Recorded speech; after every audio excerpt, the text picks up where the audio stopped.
If I can have your attention here in the media center, we are joined now by Jimmie Johnson, driver of the number 48 Lowe's Chevrolet for Hendrick Motorsports, a 10-time winner here at Dover International Speedway. And Jimmie, going into this weekend, the Chase cutoff race for this round, what are your thoughts and how going into the weekend and your confidence level going into this race? Yeah, I clearly love coming to this racetrack and excited to be back for a Chase race. I wish all 10 events in the Chase could be here at this racetrack. I think it'd be a good thing for the 48. But excited to be here.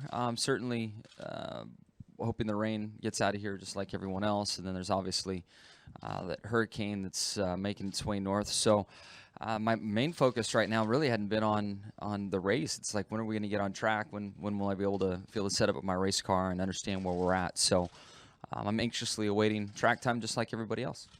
Good deal. We'll open the floor up for questions. If you have a question, raise your hand and state your name and affiliation. We'll start in the back with Jonathan.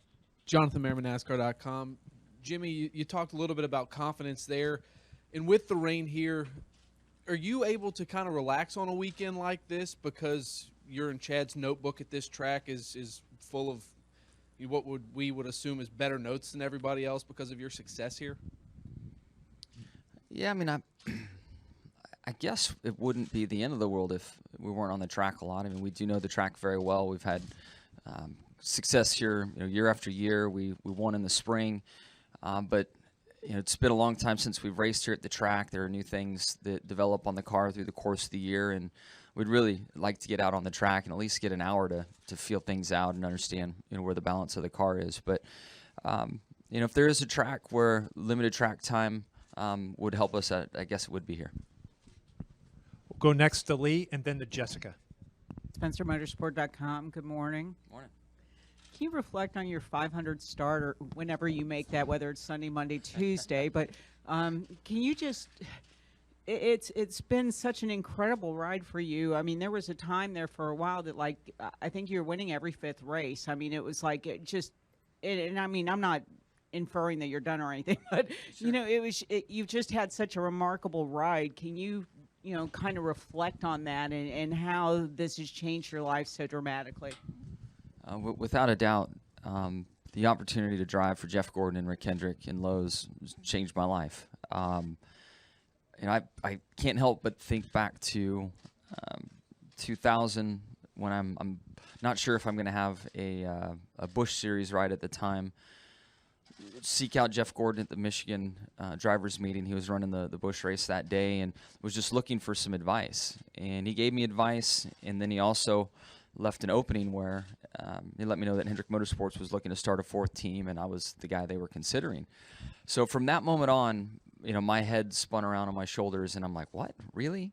And honestly, from that moment in 2000, then my opportunity to race and winning in my 13th start, the opportunity to win more races, win championships, more championships to where I am today, my head's still spinning. I mean, it's been a life-changing experience, one that I'm extremely grateful for, and an experience that I think really shows what the power of people can do. And in the situation that was created between Lowe's and Hendrick Motorsports and starting the team, Chad Knaus and myself being put together, the guys that have put their heart and soul into this team and started it and created it, the people made the success of the 48, all of us together, the team. And to be on that team is just, it's something that I dreamed of, but I still couldn't have dreamed this big and have this much take place for us.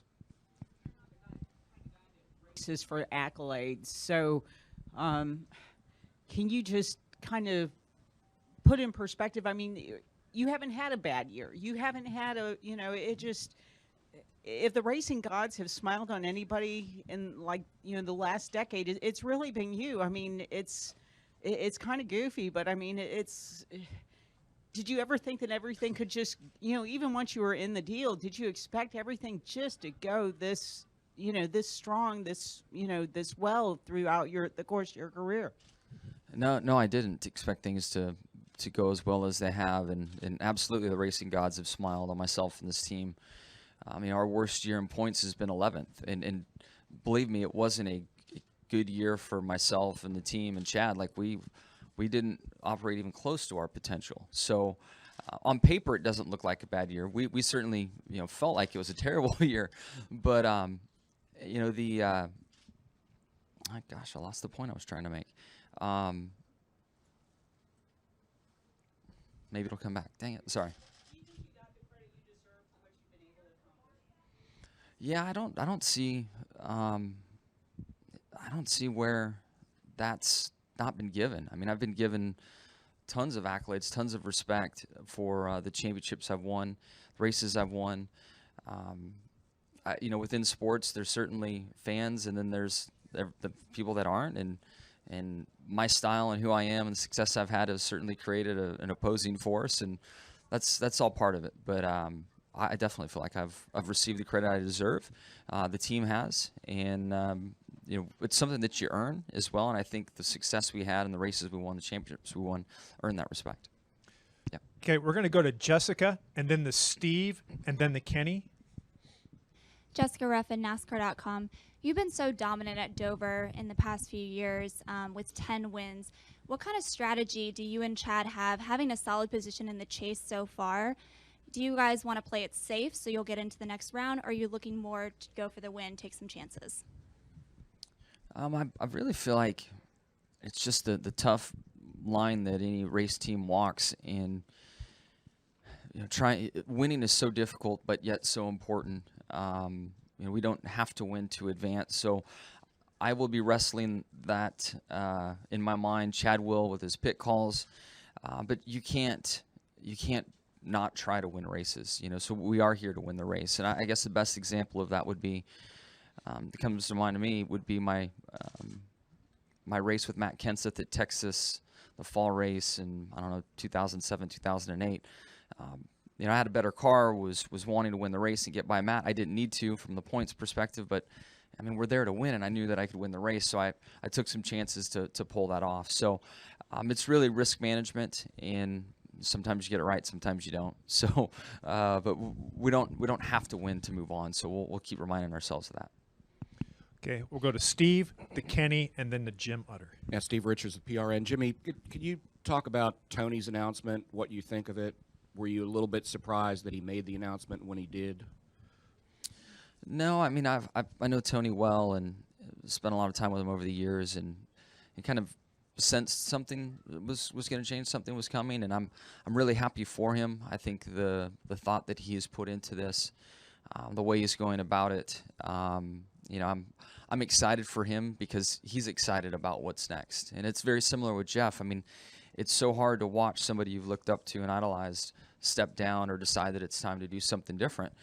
But personally, I look at them and I listen to them, and their excitement makes me excited for them. So at least we get another year with him next year, and I certainly hope he gets the wins that he's looking for and leaves with a huge smile on his face. And the way that you see these guys retiring or about to retire, does that kind of influence your thinking about when it's time for you?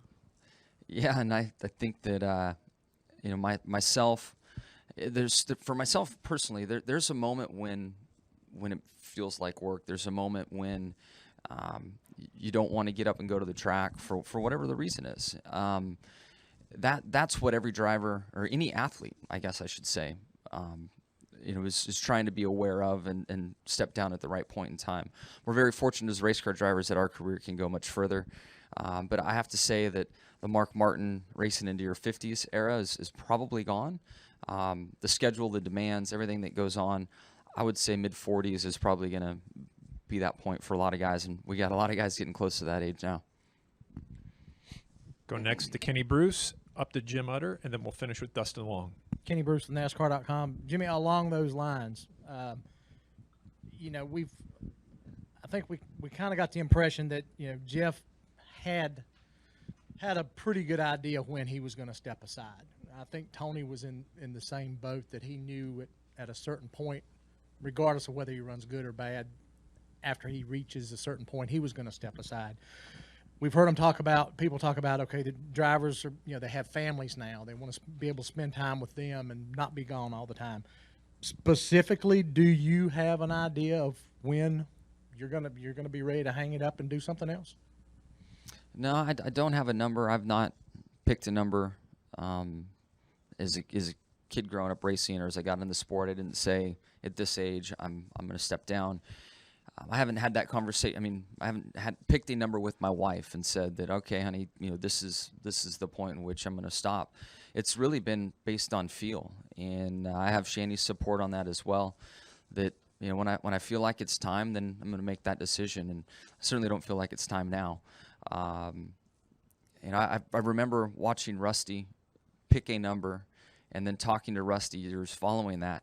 And I still think he's mad he stopped. And I still think he feels like he could be out here racing with us and winning races. So conversations with him, with Dale Jarrett, with other guys that have stepped down, I've always been curious, why, when, what tells you to stop? Mark tried half dozen times to retire and couldn't walk away. So I want to make sure I do it once and not keep coming back, not keep going through it. And, I guess what I'm looking for is that moment like, all right, now it's time. And when that shows up, then I'll step down. Good. Jim? JimMutterMotorsport.com. I was going to ask a similar question, but I'm not going to ask it 3 times because I don't want you to think we're trying to push you out the door. Yeah, those 2-year contracts definitely stirred things up. The restarts, they changed double the length of the restart zones pretty much for most of the tracks going forward. As a driver, is that advantageous to you if you're the race leader now? Is it easier to get a better restart? And do you think the wider, lengthier restart zone gives NASCAR a better opportunity or an amount of time to judge on whether someone's jumping the restart? Yeah, I think it's yes to all of them. I think that the restart boxes were on the shorter side to, in some respects, to kind of keep it easy and just give a given point to go and not allow a lot of gamesmanship to take place in a larger restart zone. So the evolution of it, the way I see it, we've had that. I think we've all been a little scared to go deep into the restart box as the leader because the flagman doesn't necessarily have the best point of view, and it's going to throw the green, at some point in time. And as the leader, you want your opportunity to control the race and try to have the lead in the first turn. So there weren't calls. People started going earlier and earlier. Then, you've got cars leaving 6-8 car lengths before the restart line, and it's forced NASCAR to really start making some calls. Now, as we're making the calls, in my opinion, the leader of the race really has been kind of put in a disadvantage with such a small restart area. It's very easy as a second-place car to time the roll to get up and accelerate with the leader when it's such a small area because within – I don't even know how long we're in the restart box, but it's a second, 2 seconds. I mean, it's pretty easy to time that and be there and get an advantage on the leader of the race. So to lengthen that box, I think, is a great move. I'm hopeful that they lengthen the box and bring it closer to the start-finish line. I think it'll slow down some of the 3 and 4 wide into turn 1 scenarios that we have. Less distance to get speed built up.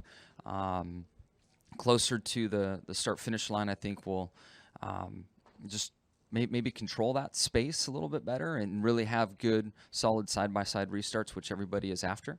And then, obviously, the goal here is to give the control back to the guy that's earned it, to the leader. And hopefully that's what happens. I'm in favor of it. I think it's a good call and excited to see how it plays out. Last question, Dustin. Dustin Long, NBC Sports.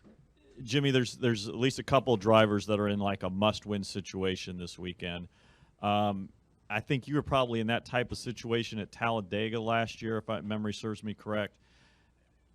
For as difficult as it is to win these races, we've seen some guys saw a couple guys last year win in must-win situations. So what is that situation like? How does that happen? If it's so difficult to win any one of these races, yet there were a couple of instances last year in this chase where guys were in must situations and won it. So what is that like? How difficult? What might these guys be facing this weekend? Yeah, it is really difficult when you have to win to move on. You just hope that you're at a track that's one of your best racetracks. I think that helps stack the deck in your favor to a certain regard. When I had to go to Talladega and win to move on, that's such a crapshoot. It was really hard to be too emotional or or too confident in what our chances were. And we had an awesome day, led a ton of the race, and unfortunately last restart at the end didn't make the right decision and didn't advance. So, you know, I think it is somewhat track dependent.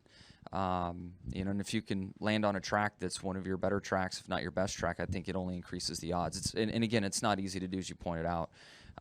But I think the chase and racing for a championship brings the best out of a driver and out of a team, and we just saw championship moments last year. Well, Jimmie, we really appreciate you coming in this morning, and congratulations in advance of your 500th start.